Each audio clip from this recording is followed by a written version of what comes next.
জবাব দেওয়া ব্যতীত একজন মানুষও সামনের দিকে অগ্রসর হতে পারবে না, এক পা সামনের দিকে অগ্রসর হতে পারবে না।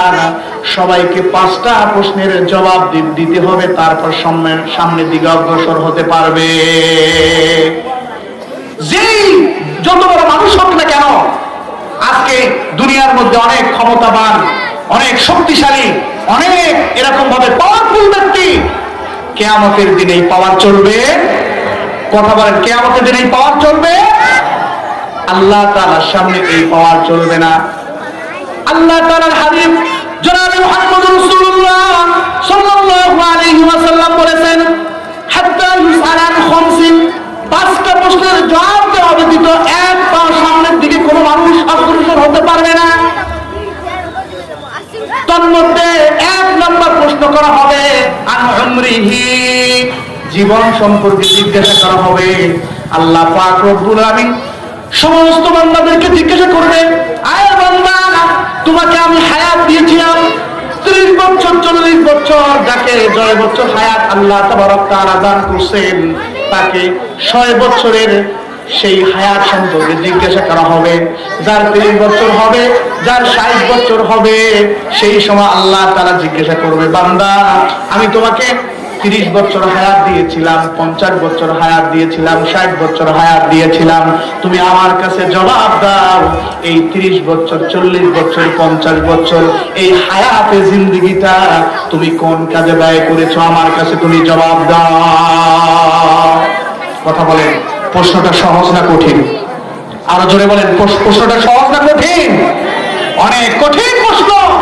আজকে আমাদের অনেকের 60 বছর হয়ে গেছে, 70 বছর হয়ে গেছে, এক পা কবরের মধ্যে চলে গেছে, তারপরও ওই মানুষটার আচরণ, উচ্চারণ, তার কথাবার্তা, এগুলোর দিকে তাকাইলে মনে হয় না যে এই লোকটার ভেতরে আখিরাতের ফিকির আছে, এই লোকটার ভেতরে আখিরাতের ভয় আছে, আল্লাহর আযাবের ভয় আছে, আল্লাহ তাআলার সামনে দাঁড়িয়ে জবাবদিহিতা করবে, এরকম ভয় অনুভূতি লোকটার আচরণে উচ্চারণে ফুটে ওঠে না। আমার ভাইয়েরা, আমার বন্ধুরা, 2য় নম্বর প্রশ্ন করা হবে আন শাবাবিহি, তোমার বান্দা, তোমাকে যে আমি যৌবনকালটা দান করেছি, এই যৌবনকালটা তুমি কোন কাজে ব্যয় করেছো, তুমি আমার কাছে জবাব দাও। প্রশ্নটা সহজ না কঠিন? আরে ভাই, একটু বলেন না, প্রশ্নটা সহজ না কঠিন?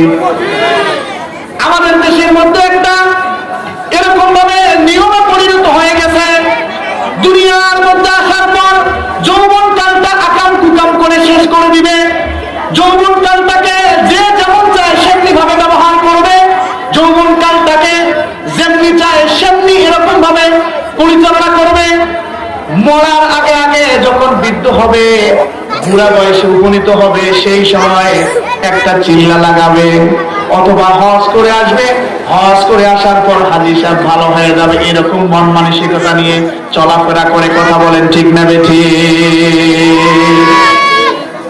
যৌবনকালটার মধ্যে ইবাদত করতে হবে, রব্বে কারীমের ফরমাবরদারি করতে হবে, রব্বে কারীমের আদেশ অনুযায়ী জীবনটাকে পরিচালনা করতে হবে।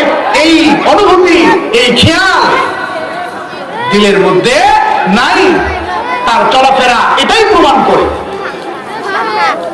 আমার ভাইয়ের, আমার বন্ধুরা, যৌবনকাল সম্পর্কে জিজ্ঞাসা করা হবে। এই জমানার যুবক যারা আছে, তারা রব্বে কারীমের দরবারে কথা বলবে। কোন সমস্ত যুবকরা, যেই সমস্ত যুবকরা ফ্রি ফায়ার খেলার মধ্যে তার জীবনকাল, যৌবনকালটাকে নষ্ট করতেছে, পাবজি খেলার পিছনে তার যৌবনকালটাকে নষ্ট করতেছে, হাতের মধ্যে আবার মুজা পড়ে, এদিক মার, এদিক মার, আছে না নাই? আরো জোরে বলেন, না আছে না নাই? এইভাবে যৌবনকালটাকে তারা নষ্ট করতেছে।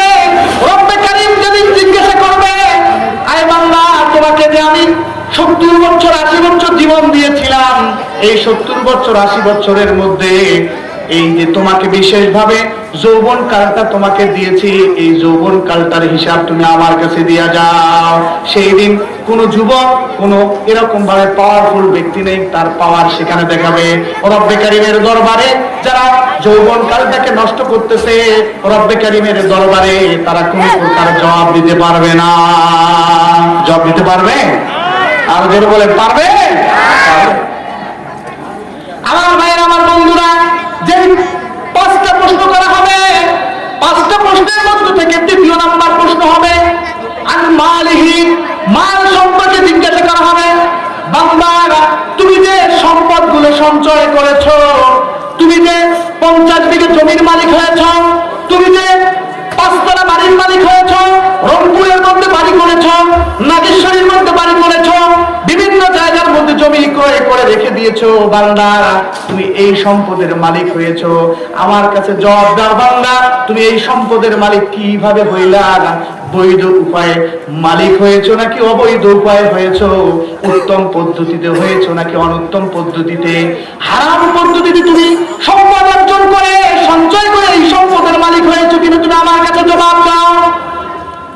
সেই দিন এরকম ভাবে যারা দুর্নীতি করছে, দেশের টাকা লুণ্ঠন করে বিদেশের মধ্যে যারা পাচার করেছে, রব্বে কারীমের দরবারে কোন প্রকার জবাব দিতে পারবে না। সকলে চিৎকার দিয়ে বলেন ঠিক না বেঠে? জবাব দিতে পারবে? এই দুনিয়ার দুর্নীতি কমিশনকে ফাঁকি দেওয়া যায়, কিন্তু রব্বে কারীম যেদিন তোমার এরকম ভাবে তোমার আয় ব্যয়ের হিসাব তলব করবে, তোমার আয় ব্যয়ের হিসাব তলব করবে, সেদিন ঘুষ দেওয়া যাবে? এই জামানের মধ্যে আমরা কতদিন দেখলাম, দুর্নীতি দমন কমিশন যখন যেই দল ক্ষমতার মধ্যে থাকে সেই দলে প্রেসক্রিপশন অনুযায়ী দুর্নীতি দমন কমিশন কেস লাগায়, মামলা লাগায়। বিরোধী দল যারা থাকে তাদের নেতা কর্মীদের নামে মামলা লাগায়, তাদেরকে হয়রানি করে, তাদের মাল সম্পদ এতগুলো কিভাবে হলো, কোথা থেকে আসলো, এগুলো তলব করে। নিজের দলের নেতা কর্মী যদি হয় তাহলে তাদের কোনো হিসাব নাই। এরকমটা আপনারা দেখছেন কিনা?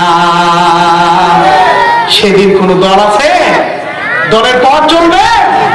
5ই আগস্টের আগে যেই দল নিজের পরিচয় দিলে প্রশাসনের লোকেরা থরথর করে কাঁপত, বিভিন্ন মানুষদের কাছে নিজের দলের পরিচয় দিয়ে বিভিন্ন এরকম ভাবে কাজকর্ম সিদ্ধি করেছিল। 5ই আগস্টের পরে সেই দলের নাম যদি কেউ বলে তাহলে কাজ হাসিল করবে তো দূরের কথা, দৌড়ানি খাওয়া লাগে। কথা বলেন ঠিক না বেঠে? আমার ভাইয়েরা, আমার বন্ধুরা, 5ই আগস্টের দলের পরিচয়, দলীয় পরিচয় যদি 5ই আগস্টের পরে না চলে, এই দুনিয়ার স্থানান্তরিত হওয়ার পর, যখন আপনি এই দুনিয়া থেকে বিদায় নিয়ে এরকম ভাবে আখিরাতের পারে পাড়ি জমাবেন, সেইখানে যাওয়ার পর আপনার কোনো পরিচয় কাজে লাগবে না। লাগবে? কথা বলে লাগবে নাকি? আমার ভাইয়ের, আমার বন্ধুরা, জিজ্ঞাসা করা হবে আন উমরি আন মালিহি, মাল সম্পর্কে জিজ্ঞাসা করা হবে। যারা এরকম ভাবে বান্দাকে আল্লাহ বলবে, বান্দা তুমি যে এত সম্পদের মালিক হয়েছো, তোমার সম্পদগুলো তুমি কোন কাজে, কিভাবে তুমি কামাই করছো? মিন আইনা ইকতাসাবাহু, কিভাবে তুমি কামাই করছো? আমার কাছে জবাব দাও। সেই দিন যারা দুর্নীতি করছে রব্বে কারীমের দরবারে কোনো প্রকার জবাব দিতে পারবে না। যারা ঘুষ খেয়ে কোটি কোটি টাকার মালিক হয়েছে রব্বে কারীমের দরবারে জবাব দিতে পারবে না। যারা দুর্নীতি করে কোটি কোটি টাকার মালিক হয়েছে রব্বে কারীমের দরবারে কোনো প্রকার জবাব দিতে পারবে না। যারা লুণ্ঠন করে কোটি কোটি টাকার মালিক হয়েছে, যারা ডাকাতি করে কোটি কোটি টাকার মালিক হয়েছে, যারা মানুষকে ঠকিয়ে কোটি কোটি টাকার মালিক হয়েছে, যারা ভাইয়ের জমিকে ঠকিয়ে জাল দলিল করে জমি নিয়েছে, তারা রব্বে কারীমের দরবারে কোনো প্রকার জবাব দিতে পারবে না। কথা বলেন ঠিক না বেঠে? জমি এরকম ভাবে জাল দলিল করে জমি ঠকিয়ে নেয়, এরকম কিছু বাটপার আছে না নাই? আরো জোরে বলেন না, আছে না নাই? আজকে আপনি জাল দলিল দেখিয়ে বাটপারি করে এরকম ভাবে প্রতারণার আশ্রয় নিয়ে একজনের জমিকে আপনি ঠকিয়ে নিয়েছেন। এক জমি 2-3 বার করে বিক্রি করে আর বলে আমি তো জমি বিক্রি করি নাই, আমি দলিল বিক্রি করছি, কাগজ বিক্রি করেছি। এরকম বাটপার আছে না নাই? বাবার নামে, ছেলের নামে, স্ত্রীর নামে জমি দিয়া নিজের নাম দিয়ে বিক্রি করে পরবর্তীতে দলিল তালাশ করলে দেখা যায় ভিন্ন কিছু। আছে না নাই?